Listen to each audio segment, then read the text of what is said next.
Ефесянам 6 глава. Наконец, укрепляйтесь Господом и могуществом силы Его. А как мы укрепляемся? Слово и молитва – это то, как мы укрепляемся Господом. Концепция такая, стилистика здесь, что это наша с вами ответственность. Укрепляться Господом и Его силой. Как? И мы сказали, через молитву и через Слово. Это наша личная ответственность.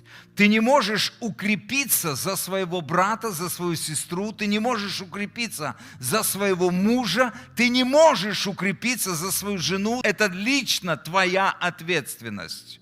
Быть сильным в Боге. У нас должна быть сильная, личная, молитвенная жизнь. И второе – это Слово. Мы должны знать Слово Бога. Друзья, я призываю вас пребывать в Слове.